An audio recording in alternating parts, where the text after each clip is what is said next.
un sistema nervioso que recibe, procesa o envía dependiente. Cuando recibe un impulso o recibe un estímulo, nosotros hablamos que va en una vía aferente. O sea, el dolor es aferente, ¿está claro o no? Que es aferente, recibo. O sea, yo tengo un estímulo de dolor y eso va en una dirección, recibo y se procesa en el cerebro. Cuando se envía, es eferente, ¿está claro o no? Es decir, del cerebro hacia cualquier parte del cuerpo y está relacionado con la parte muscular. Pero bueno, toda esa parte, tanto motora, que es la eferente, o la sensitiva, que es más aferente o de recepción, pues son diferentes impulsos nerviosos. El sistema nervioso se divide en central y periférico, ¿está claro? Eso ya lo pueden encontrar ahí en su presentación de 2L, central periférico, y el periférico yo tengo dos partes, el somático sensitivo y el autónomo. El autónomo se divide en dos partes, que es simpático y parasimpático, que pues van a controlar realmente, esta parte va a controlar las funciones principales en diferentes tipos de órganos. ¿Está claro o no? Desde la parte de circulación, desde la parte de dilatación o contracciones, todo está controlado por un sistema nervioso autónomo. A ver, silencio. Yo con este sistema nervioso autónomo podría conllevarme a la muerte. Si hay una disautonomía o si hay una falla en el sistema nervioso autónomo, sí, porque la nada, por ejemplo, hay una neuropatía autónoma, por ejemplo, en diabéticos tipo 1 puede presentar si no están controlados. Y de la nada te empieza a dar una taquicardia, ¿se claro o no? Contracción muscular, ¿sí? Que se puede semejar con taquicardia, vasoconstricción y te dan un infarto, no sé. ¿Está claro o no? ¿Sí? ¿Por qué? Porque esto lo está controlando el sistema nervioso autónomo. Tú, si tienes una falla en la parte somática, o sea, motora sensitiva, somática sensitiva, podrías vivir, ¿está claro o no? ¿Sí? O sea, si yo no, pues obviamente tal vez no podría mover mi pierna, ¿está claro o no?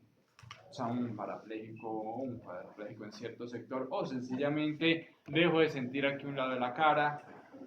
Pues con eso puedo vivir, ¿está claro? Pero con una falla acá en la parte autónoma, sí puede ser de mayor riesgo. El sistema nervioso central es el otro tipo de sistema, entonces ya hablamos del periférico y vamos a hablar del central. Pues el central tiene dos grandes partes, que es el encéfalo y la médula espinal, ¿sí? Bueno, en la parte del encéfalo está el tronco encefálico, el cerebro, y bueno, el cerebro como tal, ¿sí? Y la médula espinal, entonces está conectado, ya vimos cómo se formaba la médula del cerebro, cómo se viene eso desde el tubo neural, ¿sí? La notocorda, cómo me marca la posición para que se forme la médula, cuando hablamos de la parte de odontogénesis. Y bueno, estas son las dos grandes partes. El sistema nervioso periférico, volvemos al periférico, en la parte sensitiva, ¿sí? Nosotros tenemos, o sea, sensitiva motora, nosotros tenemos pares craneales, ¿está bien? ¿Sí? O sea, por par, pues porque uno de un lado, el lado derecho y el lado izquierdo, ¿está bien? Entonces, tenemos a nivel craneal los 12 pares, que es lo que uno, pues, a uno le enseñan en anatomía, acá en odontología, no sé, ustedes todas las veces en este pasado, en el primer semestre, le enseñaban todo el recorrido, ¿está claro? Ustedes me imagino que lo aprendieron o no, ¿sí? Se les enseñaba el recorrido, todo de dónde sale y por dónde va, y, ¿sí? Y que si uno tiene ramas sensitivas, ¿cierto? El motor o motor y sensitivo, como puede ver. Y obviamente de la parte de acá para abajo tenemos 31 pares que son espinales, ¿está bien? Para el resto del cuerpo. Muy bien. Entonces,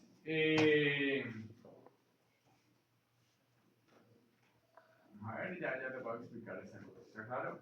Nosotros recibimos diferentes informaciones, sean motoras o sensitivas, pero quiero que vean esto. Voy a tomar un ejemplo acá, por ejemplo, aquí digamos el celíaco, ¿sí? El hígado, ¿sí? Y aquí está conectado. ¿Qué es esto? la médula espinal. ¿Está bien? Entonces, quiero que vean, nosotros tenemos dentro del sistema nervioso periférico, dentro de todas las neuronas, ¿exacto? Todo el recorrido neuronal. Todos tienen un ¿qué? Un ganglio. Nosotros a nivel del trigémino creo que vamos a manejar mucho más a nivel dental. ¿Cuál es el ganglio nuestro del trigémino? Ya, listo, gracias. Entonces, gracias. Aquí, o ganglio celíaco, el mesentérico superior, lo que sea, ¿sí? El submandibular, el óptico, pterigopalatino, cualquier auxiliar. Bueno, diferentes tipos de ganglios, ¿está bien? Vamos a irnos, por ejemplo, con con el noveno par, por ejemplo acá, ¿sí? Con el ganglio el óptico, ¿ya? El glosofaringio. Y vemos acá, por ejemplo, que un estímulo acá, este recorrido se le va a llamar el recorrido postganglionar y este sería el recorrido preganglionar. ¿A qué voy con eso? A ustedes les enseñaron, de los 12 pares, el recorrido desde los ganglios hasta los órganos, ¿no es cierto o no? O sea, desde el ganglio de Gasser hasta las tres ramas, por ejemplo, del trigémino, ¿no es cierto? ¿O no? La oftálmica, la maxilar, la mandibular con sus dos partes, tanto sensitiva como motora. ¿Ya? Las tres. Ese es el recorrido postganglionar. Pero hay un recorrido, obviamente, preganglionar que va del ganglio hasta ganglio a la médula espinal. Eso no tiene por qué saber ese recorrido, está claro, pero es obvio. O sea, el ganglio es un punto intermedio y de ahí hay otra vía que va desde ahí a hacer conexión con médula espinal. ¿Qué médula espinal? Sistema nervioso central. ¿Estamos claros hasta ahí o no? Muy bien. Bueno, ustedes saben, sensitivo, motor, movimiento, eso lo llamamos eferente, porque la parte motora, ¿de dónde viene? De aquí hacia la parte externa, y la parte sensitiva es aferente, o sea, la percibimos acá y se procesa en el cerebro. Esta es la rama postganglional. Nosotros tenemos del trigémino 3 ramas postganglionales. ¿Sí? Ustedes de pronto se acuerdan mucho más de dónde sale, cómo entran, por dónde salen. La verdad, ¿sí? Pues, tiene mucho más fresco todo este recorrido de las 3 ramas, incluyendo la mandibular con su rama. ¿Cuál sería esta? La motora. Sí, la mandibular, pero con su parte motora y obviamente la sensitiva. Y hay una parte que eso lo vamos a ver ya en la siguiente clase, que es el recorrido del ganglio semilunar o ganglio de Gasser hacia los núcleos. ¿Está claro? ¿Sí? Tanto en la médula espinal, ¿sí? Como el tronco encefálico, ¿ya? Ahí están los diferentes, eso ya lo vamos a ver después, los 3 núcleos del trigémino. Entonces, ese es el recorrido. Es diferente núcleo a ganglio. ¿Está claro o no? Estos son los ganglios. Ya vamos a ver qué es el ganglio realmente. El ganglio es un citoplasma de la neurona. O sea, dentro del ganglio están las partes citoplasmáticas de las neuronas. Están los núcleos de la neurona. Pero los núcleos centrales están siempre en el sistema nervioso central. ¿Está claro o no? Sí, tanto en el tronco encefálico como en la médula espinal. Aquí en esta parte. Bueno, entonces este es el recorrido preganglionar, del ganglio de Gasser a los núcleos, que eso lo vamos a ver después. Sí, aquí tenemos el núcleo espinal, el núcleo mesencefálico y el núcleo principal. Son los 3 núcleos del nervio trigémino. ¿No tiene 4? Hay uno que es el motor también. Sí, es del motor.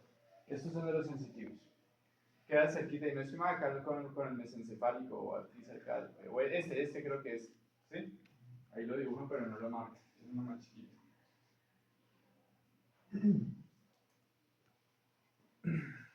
Del sistema nervioso autónomo, ya les dije que me controla las funciones vitales.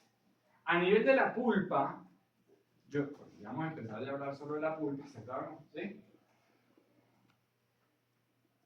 y del ligamento periodontal, lo principal es, la función principal del sistema nervioso autónomo tiene que ver con la parte de la circulación sanguínea, es decir, está asociado a vasoconstricción o vasodilatación. Pero el cuerpo cumple diferentes funciones. Aquí ya les voy a mostrar algo más general.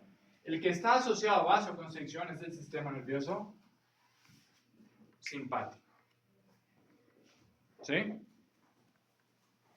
¿Qué te dice el sistema nervioso simpático? ¿Qué es? El que está asociado más que todo a estados de alerta. No necesariamente, pero está más asociado a estados de alerta.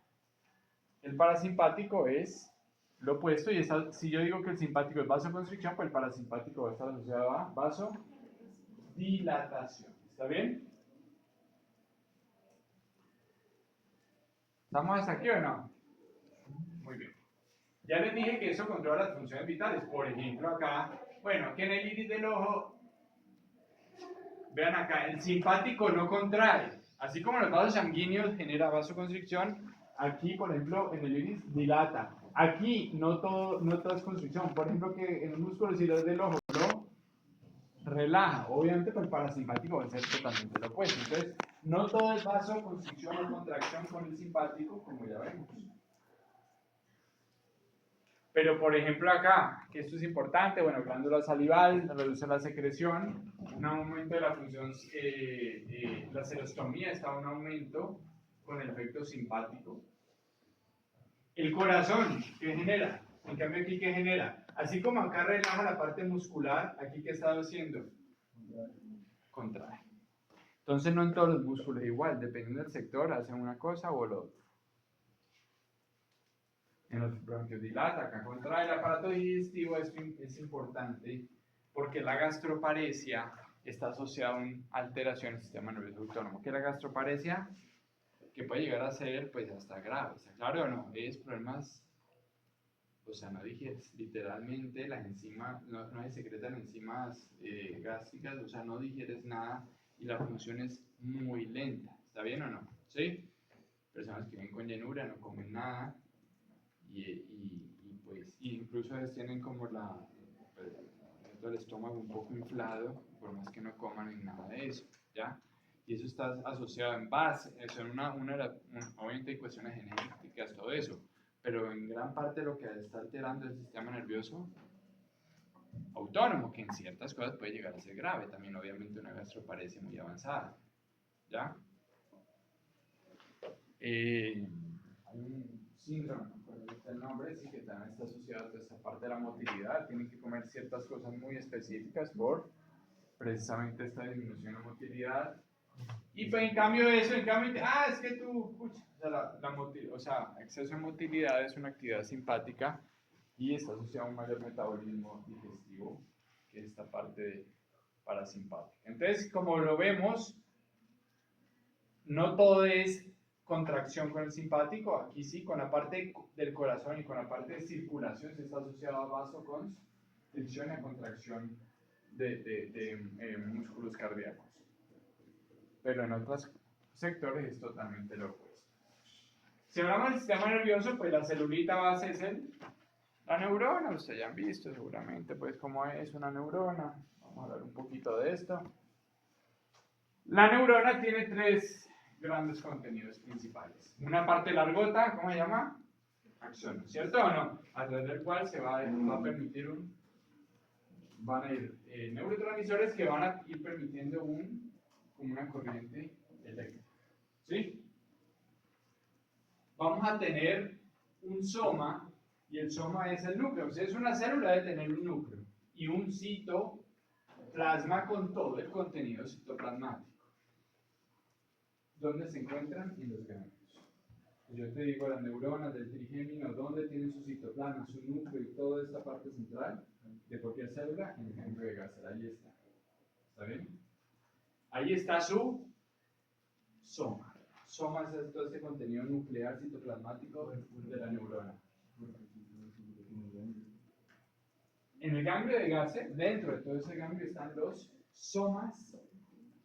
Dentro de los ganglios en general están los somas de las neuronas del sistema nervioso periférico. Claro, bueno, ya no sé la parte del sistema nervioso central, la verdad. ¿Sí? Entonces estamos hablando del periférico.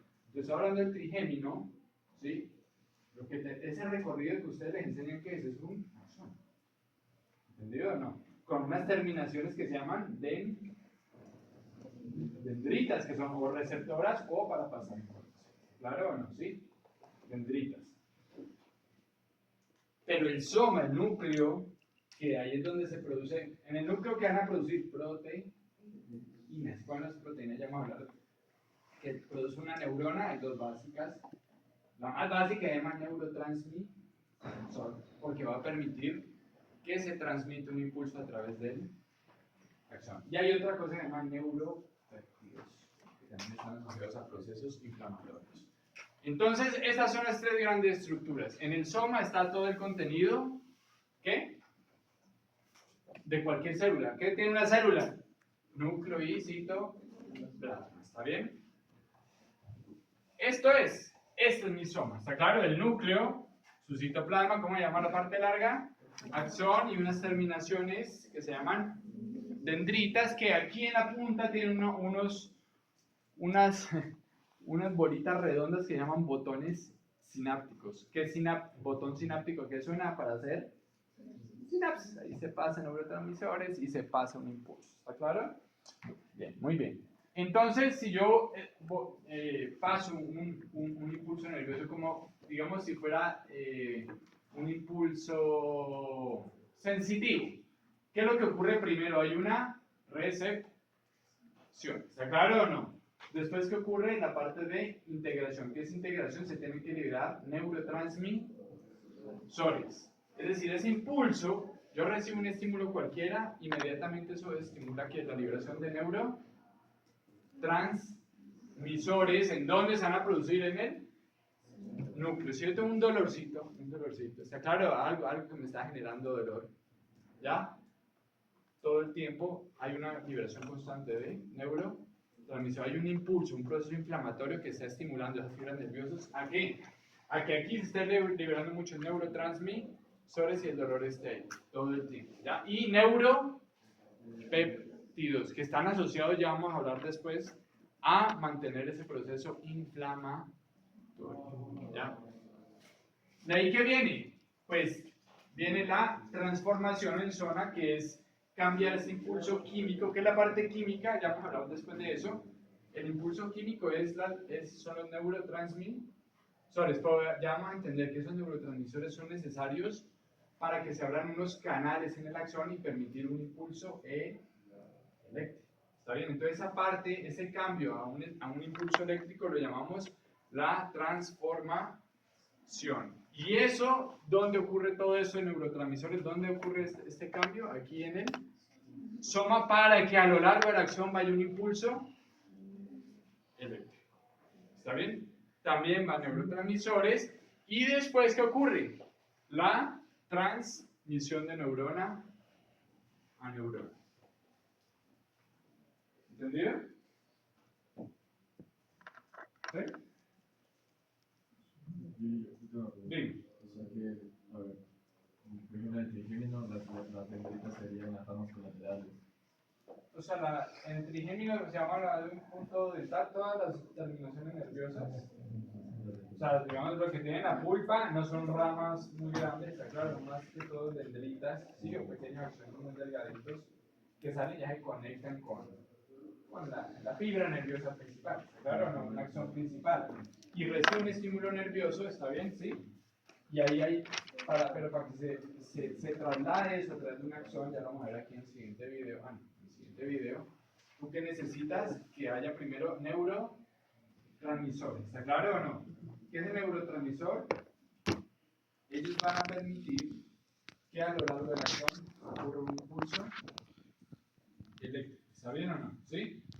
Y ese impulso eléctrico y también los neurotransmisores se transmiten a la siguiente neurona, ¿está bien?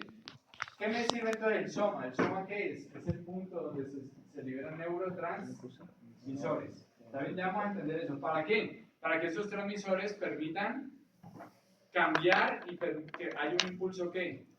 Eléctrico, es la transformación. Y de ahí viene la transmisión de un impulso eléctrico para ser pasado pues, a otra neurona a través de las dendritas. ¿Está bien? Esto es como cualquier celulita, ¿está claro o no? Una neurona no es muy diferente a cualquier célula, sino que las neuronas pues tienen esas partes larguísimas, son muy largas, que son axones, y unas terminaciones, ¿cómo se llaman? Dendritas, y unas bolitas acá que se llaman botones sinápticos. Eso es acá, soma, axones y dendritas con unas terminaciones que se llaman unos botoncitos acá, que se llaman botones sinápticos, para pasar ese impulso, ese neurotransmisor, ese impulso hacia otra neurona, irlo llevando hasta dónde. Si es sensitivo, desde aquí o desde el diente hasta el cerebro. Eso lo vamos a ver cómo es ese recorrido en la siguiente clase. Eso es una microfotografía, vean cómo se ve un soma, ¿está bien? ¿Sí?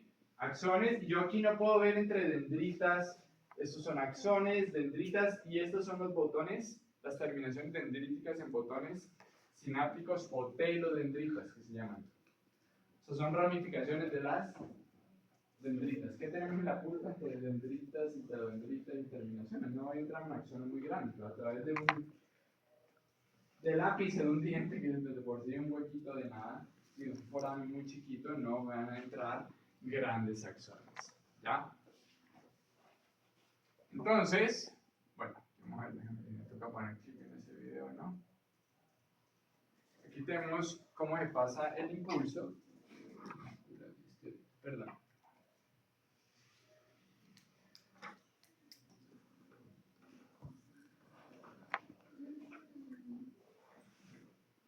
Perdón, espérame un segundito.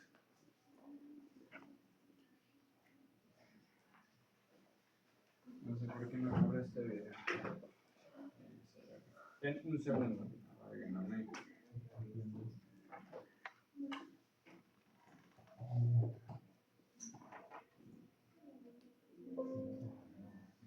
Un momento.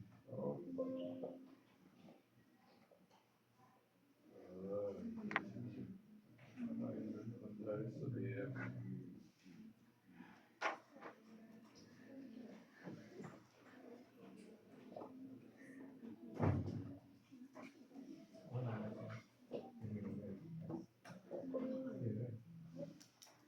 Un momento, por favor, no se van. Aparte, necesito ver dónde está, y si no, pues ya se los quedo debiendo este video, no entiendo qué pasa.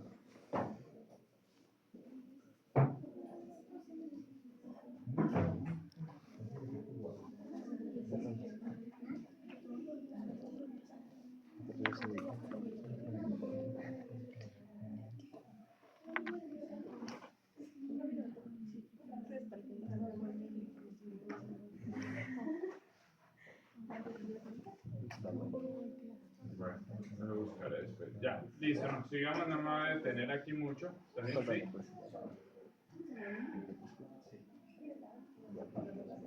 Te lo voy a buscar y se los subo otra vez de nuevo. ¿Está claro o no? Ojo, no se vayan, ¿sí?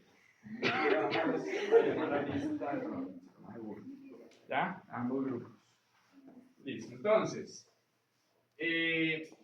aquí lo que me mostraba era cómo se recibe. ¿Está claro o no? Lo que habíamos visto en la diapositiva anterior. ¿Está bien? Ya se lo voy a buscar, luego lo voy a subir, no sé por qué no está corriendo. Ha corrido durante años, pero bueno, ahorita no está corriendo. Se recibe. ¿Qué genera ese impulso? Que aquí ocurra, ¿qué? Integración y transformación. ¿Qué es la integración? Aquí hace que se estimule la liberación de neurotransmisores, y de ahí ocurre la integración, que es esos neurotransmisores van a abrir aquí, van a permitir que se abran unos canales. Vamos a hablar de que principalmente de sodio, para que ocurra una transmisión, y después obviamente eso se pase y estimule de nuevo la liberación de neurotransmisor en la siguiente neurona, y ocurre lo mismo proceso. ¿Está claro? No, más que todo era para explicarles este proceso de aquí. ¿Está bien? Bien, otras estructuras de una neurona, aparte, hay unas que tienen en su axón, y esto solo ocurre en el sistema nervioso periférico, en el sistema nervioso central, ninguna neurona es mielínica? Pues el sistema nervioso periférico yo puedo encontrar neuronas con axones mielínicos y otras pues sin mielina. Entonces yo hablo de neuronas mielínicas porque tiene una cubierta muy ancha como protectora del axón que se llama mielina. ¿Quién produce esto? Unas celulitas que llaman unas células de Schwann. Vuelvo y les digo, esto solo ocurre en sistema nervioso periférico.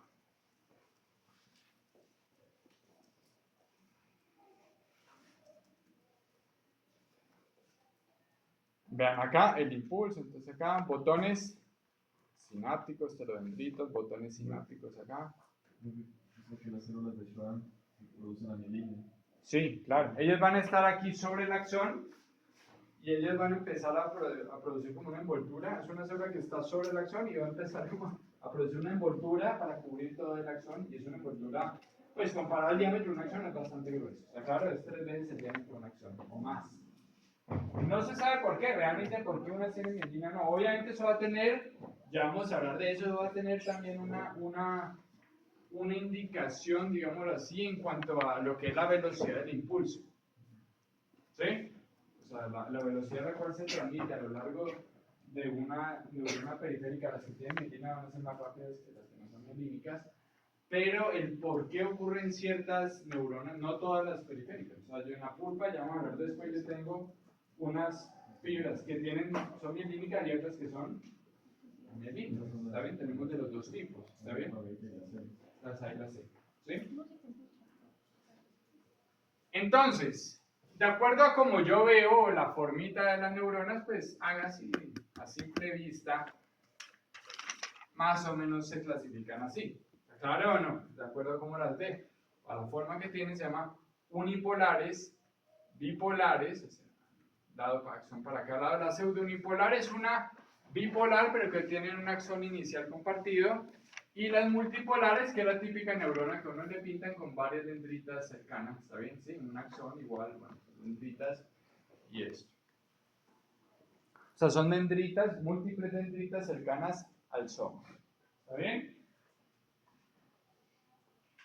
La mayoría sensitivas a nivel dental, por ejemplo, y del sistema nervioso sensitivo, la mayoría sensitivas tienen esta forma, pseudo unipolares. ¿Está bien? Imagínense esta. Este extremo llega a los dientes. ¿Esto dónde estaría el soma? Ganglio de Gase. Y este lado se va a dirigir hacia los núcleos del periférico. ¿Está bien o no? ¿Sí? Esto es neuronas sensoriales. La mayoría son ¿de qué tipo? Pseudo unipolares. Me voy a enfocar mucho en sensorial porque la verdad es lo que a nivel dental vamos a manejar. ¿Está bien? ¿Sí? Nosotros motoras dentro del diente no tenemos. Tenemos sensoriales, o sea, estoy hablando del tejido pulpar. Tenemos sensoriales y a nivel del ligamento y tenemos fibras del sistema nervioso autónomo, obviamente.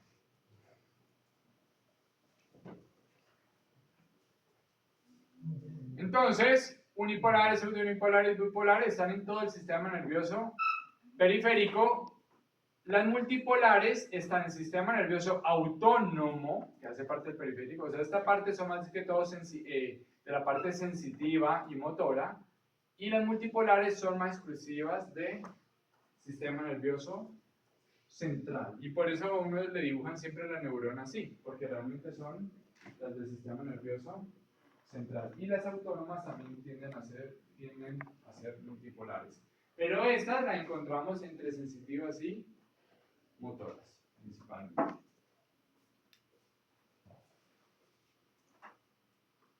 Pero bueno, yo creo que los dibujitos estos son fáciles, no hay mucho. Si yo les pongo cualquier dibujo de esto, no es nada difícil.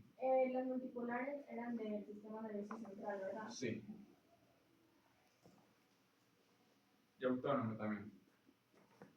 Entonces, de acuerdo a la forma, de acuerdo a su transmisión, ¿está claro? Nosotros tenemos neuronas receptoras o aferentes, que están asociadas a la parte de sensibilidad, y nosotros tenemos neuronas efectoras o eferentes. O sea, receptoras son para recibir estímulos, efectoras van en el otro sentido, en la parte aferente. Transportan el impulso del sistema nervioso central hacia los efectores como músculo, glándulas que permiten secreción, ¿está bien? ¿Sí? Y esta es la parte pues, de dolor. Reciben estímulos y que tienen que viajar a ese estímulo que es químico y eléctrico, ¿hacia dónde tiene que llegar? Para ser procesado. ¿Está claro o no? El proceso ocurre acá. Y hay algo que llama las interneuronas, que es una integración de aferentes con eferentes. Y esto tiene que estar asociado, por ejemplo, la que me permite, cuando yo tengo estímulos, también tengo movimiento. ¿Está claro o no? Ustedes que hacen muchas veces, si reciben un estímulo, contraen y también se mueven. ¿Está bien? Y eso es gracias a las interneuronas. Un tipo de neuronas del sistema nervioso periférico también. Entonces, de acuerdo a su transmisión, tenemos receptoras o aferentes, efectoras o eferentes y las interneuronas.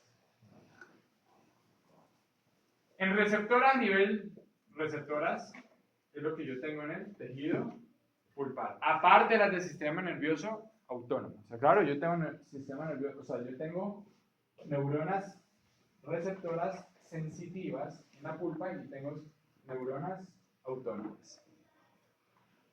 Bueno, sí, músculo, tendón, ligamentos, toda la parte del tejido conectivo. Y esta me va a responder a diferentes tipos de estímulos. Es decir, yo tengo neuronas con diferentes tipos de receptores. ¿Está claro o no? Una misma neurona puede tener para diferentes tipos de receptores o reaccionar a diferentes tipos de estímulos. Por ejemplo, ¿cuál es el mecánico más común que nosotros tenemos? ¿Perdón? Sí, aunque eso va más hacia el ligamento periodontal. Y a nivel pulpar, la turbina directamente, el roce, el contacto. ¿Está claro o no? El contacto de algo es un estímulo mecánico. Pero también la turbina que me va a generar al mismo tiempo. Y el más común es el térmico, frío y calor. El agua que tiene la turbina más el roce mecánico y el calor que genera también. Entonces yo estoy generando doble estímulo. ¿El químico qué puede ser? Cualquier tipo de ácidos, por ejemplo. ¿Está claro o no? Sí, el adhesivo, todo lo que yo le pongo y viaja por los tubos dentinarios y eso genera un efecto en las fibras nerviosas pulpares. ¿Está bien? Todo lo que yo le pongo a la dentina, pues peor aún si le pongo para la pulpa directamente. No, pero si todo lo que yo le ponga a la dentina va a tener un efecto en la pulpa, ¿no es cierto o no? ¿Por qué? Porque esto es transmitido, esto va a generar un cambio en el fluido dentinario y va a través de los huecos que son los túbulos dentinarios, va a ir directamente, van a ser recibidos directamente por los, y si hay una cavidad muy profunda, ahí ya van a estar los procesos del odontoblasto, que igual actúa como una neurona y lo va a percibir directamente. Luminosos en la pulpa, no está muy asociado, eléctrico sí, o sea, tú pones igual, le pones corriente, que es la otra forma de medir, de medir sensibilidad. La más común que hacemos en la clínica es térmico, frío y calor, ¿cierto o no? Frío es la más común porque el calor hace un lío con barras de... Hay otros aparatos especiales para calor con una temperatura constante. Pero también hay unos aparatos que los llaman pulpómetros. Y esos son estímulos eléctricos. Le ponen un gancho igualito con un localizador, ¿sabes? ¿Sí? Le pones un poquito de flúor a la superficie del diente, donde no haya ninguna restauración, y le pones eso en contacto.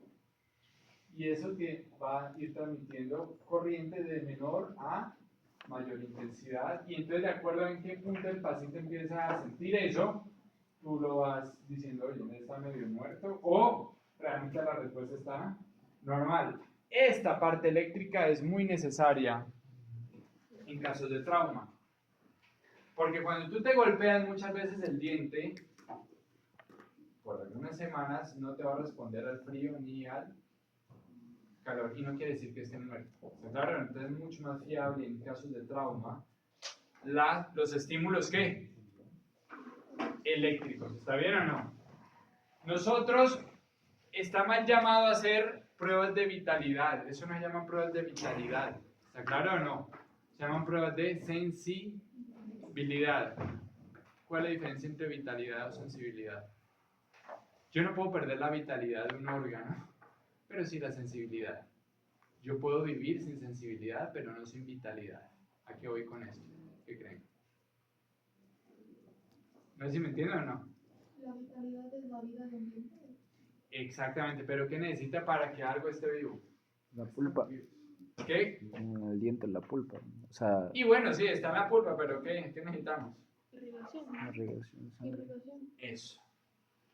Irrigación sanguínea. ¿Está claro o no? Si hay sangre circulando, hay viabilidad celular. ¿Está claro o no? ¿Sí? Hay oxígeno, hay algo que está llegando a la célula y puede mantenerse vivo un tejido. Si no hay irrigación, ¿qué ocurre? Necrosis. Pero si no hay sensibilidad y hay irrigación, es decir, yo no tengo sensibilidad, pero todavía tengo vitalidad y eso, no estoy adelantando mucho, pero eso ocurre mucho en trauma. ¿Está claro o no? En trauma a veces, o sea, adentro, se rompen vasos sanguíneos, pero se desgarran fibras nerviosas y tú puedes dejar de sentir, o sea, sientes por el golpe, sientes el ligamento periodontal, claro, eso se inflama, pero adentro de pronto le ponen frío y calor y yo me golpeé hace 2 semanas, 3 semanas, no siento, y no quiere decir que el diente se esté muriendo, en muchos casos hay que esperarlo y a veces los dientes se recuperan porque adentro está vital, pero ¿saben qué es lo fregado? Medir la vitalidad. O sea, hay aparatos, pero un aparato de $30,000, $40,000 solo para medir, porque te llega un caso al año. Pues no merita, ¿está claro o no? ¿Sí? Son unos sistemas Doppler. Claro, pero te pones acá y te van midiendo el paso de eritrocitos. Te dice, te para una línea, no hay eritrocitos, o sí hay cierta cantidad de eritrocitos, o muy bajita, y uno dice, bueno, hay ya muy poca circulación, se está muriendo, o la circulación está casi normal y uno dice, bueno, hay probabilidad de que ese diente se mantenga vivo y recupere con el tiempo la sensibilidad. Entonces, por eso en traumas son importantes, a veces te responde a estímulos eléctricos y no tanto a los térmicos. Por eso, realmente lo que yo tengo en el tejido pulpar son ¿qué? Son receptores polimodales que responden a varios tipos de estímulos. Fotorreceptores no tengo tanto, quimio sí tengo, ¿está claro o no? ¿Sí? No tanto acá, pero sí directamente como de cuestiones ácidas y eso. Bueno, eso entraría más aquí en la parte de osmorreceptores, realmente la parte de ácido, de dulce, todo eso que hace parte de mecanorreceptores. Funcionan, yo en la pulpa tengo también funcionan como varoreceptores, ya voy a hablar un poquito de esto, termorreceptores, frío y calor, que es lo más normal, directamente nociceptores de dolor directo. Esto es lo que más tengo, pero también responden a esto, responden a cambios de oxígeno, baja de pH en la sangre, son quimioreceptores, en la pulpa, osmorreceptores. Ay, me llega, es que me tomo o algo ácido o algo dulce. Muchas veces el paciente le va a decir, es que como algo dulce, me comí un chocolate y ahí me empezó a doler. ¿Sí? Entonces funcionan como osmorreceptores, varoreceptores. Es muy común el que se sube y yo, bueno, los que no han escuchado esto, los que se suben a un avión o se van a bucear de pronto a Galápagos y tienen su cosita y se meten y se sumergen y ya tienen un dolorcito en el diente y abajo se mueren del dolor. Ya claro, las hace subir, o sea, no, se mueren del dolor. Igual en un avión, ¿está claro o no? ¿Sí? Cuando suben y cuando van a descender, el dolor se triplica, dicen los pacientes que se suben con el dolor dental a un avión. Cuando hay pulpitis, ¿está claro o no? Cuando hay un proceso. Pero no solo ocurre, o sea, realmente también te puede ocurrir cuando tienes, bueno, también sinusitis, todo eso, o un proceso inflamatorio. Los cambios de presión se ven alterados si hay varoreceptores que en muchas partes del cuerpo los hay. Entonces se puede ver aumentado ese dolor. ¿Está bien? Pero a nivel dental les digo, por algunos pacientes que me han dicho, vea, venía muerto en el cuerpo, que ahí me muero. O sea, me subí con un dolor y allá cae un martillo y se vuelve. Tengo el caso de un paciente que tenía, o sea, que me decía, iba para Miami, algo pasó, bueno, el caso es que lo desviaron y el hombre terminó aterrizando, no me acuerdo si en New Orleans o algo, bueno, el caso es que el vuelo o al norte de la Florida, pero pues siempre fue más o menos 1 hora de vuelo, 1 hora y media de más. O sea, mientras que daba vueltas, no lo autorizaron, después vayas a otro destino, que ocurre muchas veces, ¿está claro o no? O sea, en 40 minutos dando vueltas, ya venía con dolor, ya voy a aterrizar, pues al menos ya a ver qué. Iba dispuesto a buscar un odontólogo de una, ¿está claro o no? ¿Sí? Como fuera, que alguien la tenía de urgencia en Miami, lo que sea, pagar lo que sea, y no pueden aterrizar, y empiezan a dar vueltas. 40 minutos, descendieron, vuelve y suba porque no lo autorizaron y el pasillo y todo eso le generaba más dolor. Y después lo desviaron y 1 hora más de vuelo, 1 hora y pico de vuelo hasta poder llegar. Es decir, un vuelo de 4 horas devolvieron un vuelo de 6 horas. Y con dolor desde que despegó acá, prácticamente empezó el dolor.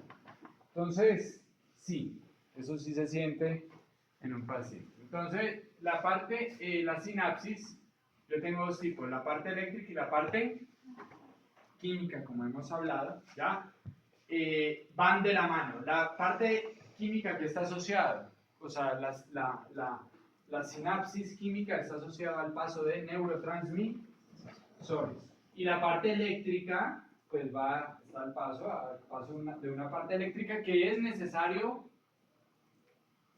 que para que esto ocurra, ya vamos a entender, es necesario que ocurra primero la parte química, porque los neurotransmisores son los que me van a permitir la parte eléctrica. ¿De qué depende la sinapsis eléctrica? Ustedes ya saben de que el axón pues tiene una cantidad de iones. ¿Está claro o no? ¿Adentro o afuera? Y dependiendo de esta concentración, o puede estar en reposo pero latente. ¿Está claro o no? O sea, listo para recibir estímulos, puede estar totalmente dormida o sedada, o puede estar en un potencial de acción, que es decir, está transmitiendo constantemente un impulso eléctrico. Ya vamos a hablar de eso. Ustedes ya han escuchado potencial de acción y potencial de reposo, o polarización, está polarizado en reposo, o despolarización, que es la misma cosa que el potencial de acción. Yo tengo 4 iones activos principales, que es 3 de carga positiva, sodio, potasio, calcio, y 1 de carga negativa, que es el cloro. Obviamente uno escucha más sodio y potasio, pero también los canales de calcio y cloro son importantísimos para nivelar esta cuestión. Entonces, una membrana potencial de reposo, dependiendo de la parte de cationes o aniones, que sería solo el cloro, cationes el resto son positivos. Yo tengo unos canales, principalmente unos de sodio, que en normalidad los de sodio están cerrados, los de potasio están abiertos, hay unos de calcio, pero los de sodio en normalidad deben estar cerrados. ¿Está claro o no? Y tengo un voltaje. De acuerdo a esto, como se mueva este péndulo, va a haber un potencial de acción o una despolarización eléctrica de esa acción. En reposo, ¿qué ocurre? Hay una bombita que ustedes han escuchado que se llama la bomba de sodio-potasio. Si me salen 3 positivos, que es de sodio, y entran 2 positivos igual, positivos, que son de potasio, ¿dónde está más positivo, digámoslo así? ¿Adentro si me entran 2 o afuera que me salen 3? Afuera, en normalidad, en reposo, hay mayor concentración iónica positiva en la parte externa del axón. Esto es por unos canales, una bomba de sodio y potasio que permite que salgan por difusión, entren 2 de potasio y salgan 3 de sodio. Ahora uno dice, bueno, pero si se van saliendo 3 de sodio y todo esto llena de sodio. No, aquí también yo debo tener potasio, ¿está claro o no? Porque aquí vuelve y se difunde y hay unos canales de potasio que también permiten la salida. ¿Está claro? Y el sodio también, ¿qué está ocurriendo? Se está difundiendo, son lipofílicos, pero esas moléculas son lipofílicas para que siempre haya sodio y potasio. Yo necesito 3 de sodio, pues necesito al menos los 3 adentro. ¿Está claro o no? Para que salgan. Pero aquí lo importante es esto. A ver, 1, 2, 3, 4, 5, 6, 7, 8, 9, 10, 11. 1, 2, 3, 6, 9, no, la misma cantidad. Aquí han hecho mal el dibujo. ¿Está claro o no? Que para entender esto que debe haber mayor concentración o mayor cantidad de iones positivos en la parte externa que en la parte interna. ¿Está bien? Esto es, canales de sodio están cerrados en normalidad, pero la bomba de sodio y potasio por difusión permite que salgan 3 de sodio, entren 2 de potasio. Hay canales de potasio que permiten que también salga el potasio. Entonces, esta es la idea. Igual, sale potasio, entran 2, pero sale potasio, salen de sodio. Entonces, siempre la concentración de iones positivos es mayor en la parte externa. Esto es en reposo y mantiene un voltaje estable. Está polarizada ese axón. ¿Está claro o no? Está tranquilo. No está dormido. ¿Está claro o no? No es que usted se ha dormido. Está atento, pero está en reposo. O sea, está despierto ahí, pero no está corriendo, no está generando nada. Pero ¿qué ocurre si hay un estímulo? Se va a generar una onda transitoria donde se abren los canales de sodio. ¿Está claro o no? Sí, se abren los canales de sodio en las membranas. Va a cambiar la permeabilidad de la membrana.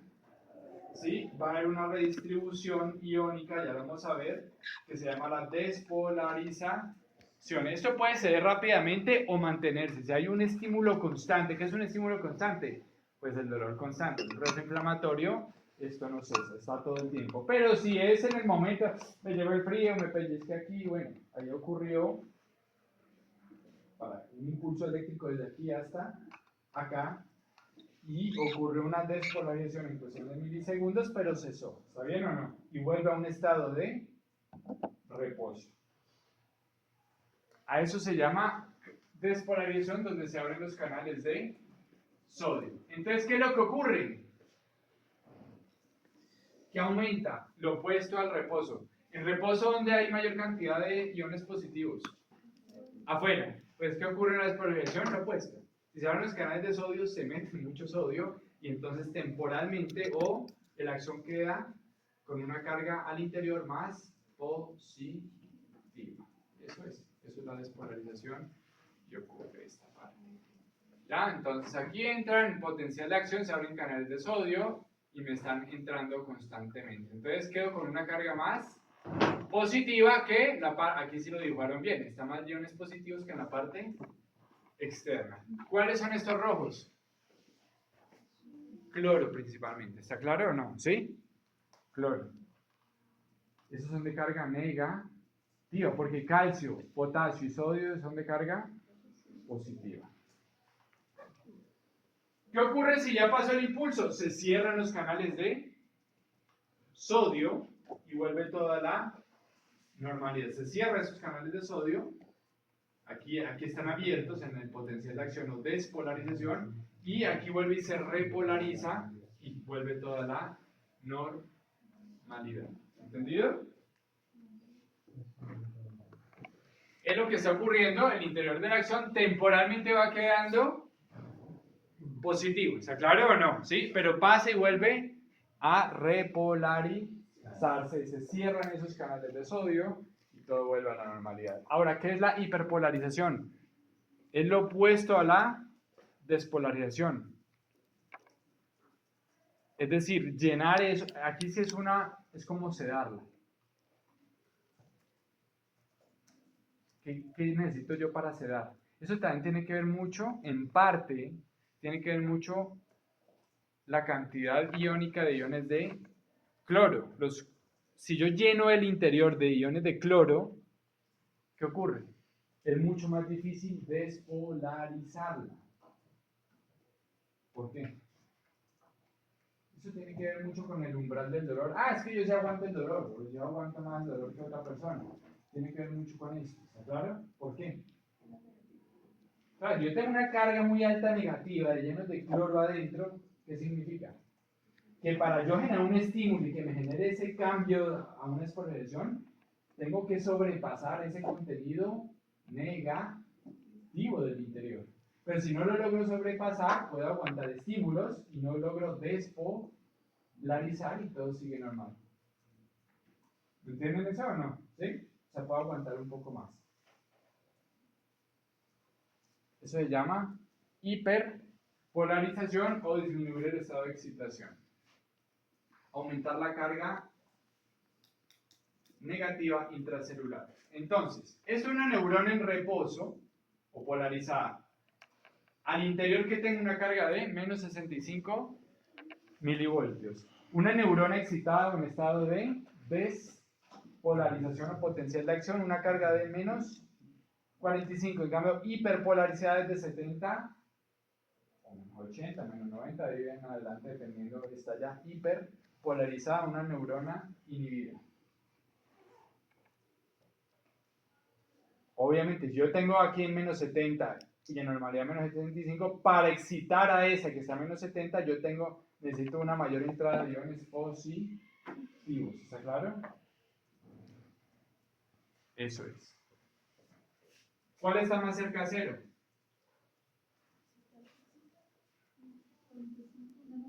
Menos 45 está más cerca a cero. ¿Está claro? Entonces, esto es mucho más positivo en el interior. Esta carga es más positiva en el interior, es menos 45, ¿está claro? Esa es carga de la más negativa en el interior, menos 70.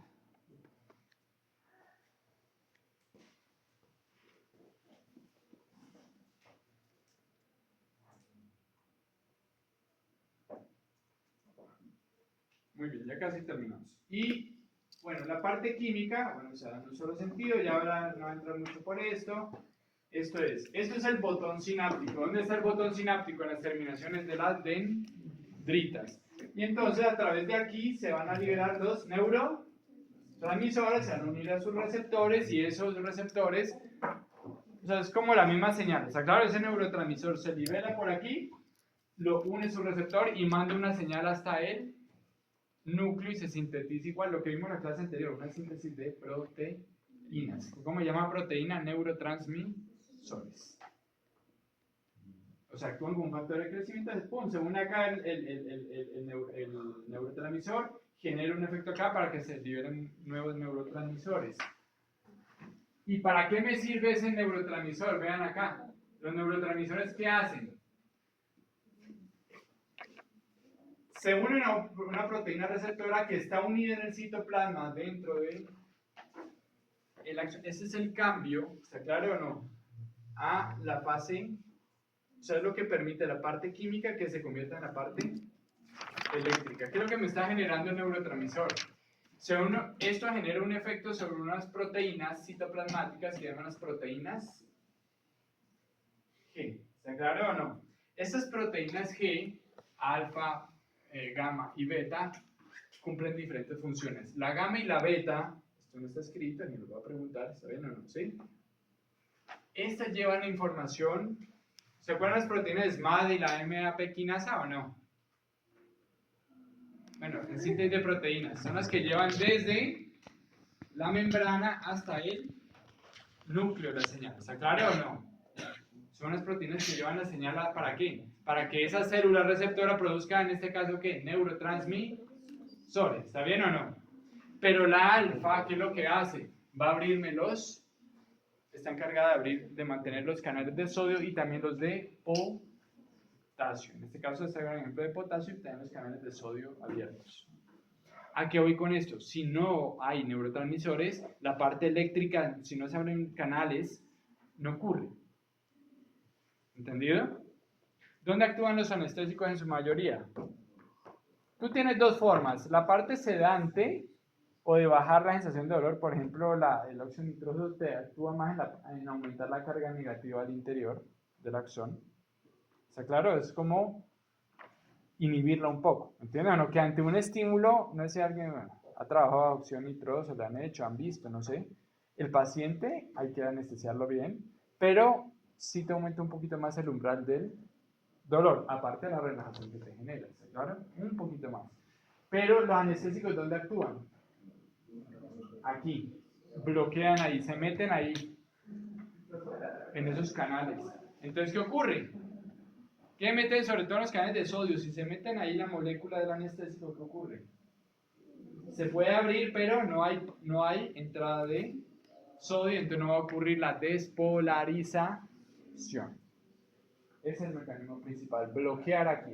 Aquí está el ejemplo del potasio, pero más que todo en los canales de sodio. Tanto los canales de sodio y potasio bloquean, cierran y ahí no pasa nada. ¿Está claro por qué entonces sin la parte de neurotransmisores no puede ocurrir la parte eléctrica o no? Si no hay, estas proteínas, esto activa este grupo de proteínas sobre la G-alfa, es la que me abre los canales, que permite la despolarización. Entonces va de la mano la parte química con la parte eléctrica. La parte eléctrica no ocurre sin la parte química. Los neurotransmisores tienen dos funciones: permitir la parte eléctrica y ¿qué? Liberar y pasarse hacia la siguiente neurona para generar que la siguiente neurona libere neurotransmisores y así.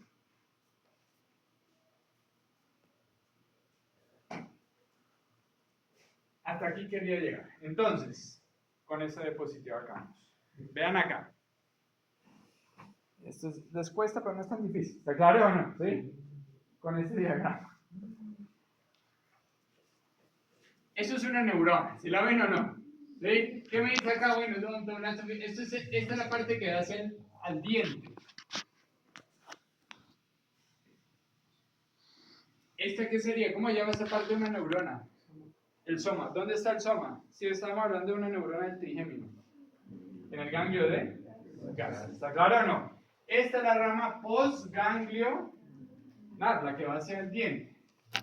Y esta es la rama preganglionar, que va a ir hasta cualquiera de los núcleos del trigémino. ¿Está claro? Del ganglio hacia el núcleo. ¿Está hablando de los tres sensoriales? Bueno, el motor, el cuadro. ¿Entendido? De acuerdo al sentido, cómo va, el sentido en cómo va el impulso, tanto químico y o eléctrico, yo hablo de que va en sentido retrógrado toda vía que se dirige hacia el soma. Todo el sentido que se dirige hacia el soma se llama vía retrógrada. El impulso va en vía retrógrada. ¿Sí? Todo lo que se dirige hacia el soma, el sentido del impulso. Ahora, si sale del soma, dependiendo, yo tengo la vía anterógrada periférica, es decir, sale del soma y se dirige hacia la parte periférica. ¿Qué es la parte periférica? El órgano, cualquiera que sea, en este caso el diente, la pulpa. ¿Está bien o no? O ligamento, son los dos tejidos inervados que tenemos.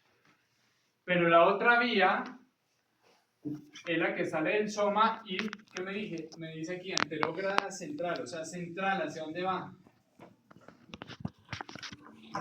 Los núcleos ya hacen parte del sistema nervioso, es el punto de conexión con el sistema nervioso central. ¿Está claro o no? O sea, la que va desde el soma, o sea, desde el ganglio de Gassel hacia el sinapsis, ¿con qué? Con el sistema nervioso central. Pero de acuerdo con ese sentido en cómo va, se le llama anterógrado central. ¿Está claro o no? Pero si es del soma hacia el diente, se llama anterógrado periférico. En cualquier tipo de neurona, eso es de acuerdo a como el sentido en que viaja el impulso. ¿Está bien o no? Retrógrado es todo lo que se dirige hacia el somado. Anterógrado es lo que sale del soma. Pero el anterógrado tiene dos nombres. Si va hacia el órgano, hacia la parte más externa, se llama anterógrado periférico. Y anterógrado central es del soma hacia sistema nervioso central. Eso es una neurona periférica. Parte postganglionar, la fibra preganglionar. ¿Entendido? Muy bien. ¿Cuánto hay del grupo 2 acá? ¿Qué horas son? Perdón. 5 y 2. Sí, estamos bien. Ya sé que quería llegar. Ya, muy bien. Estamos con tiempo. Los del grupo 2, ¿cuántos hay? Solo levanten la mano del grupo 2. A ver, 1, 2, 3, 4, 5, 6, 7. Wow, 7.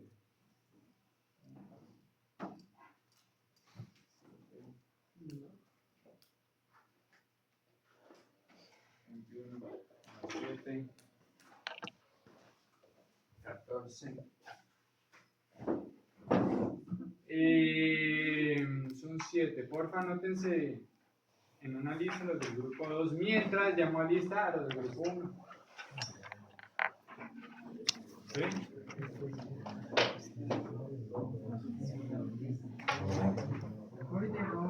Sí, ya acabamos. Dudas de lo de hoy,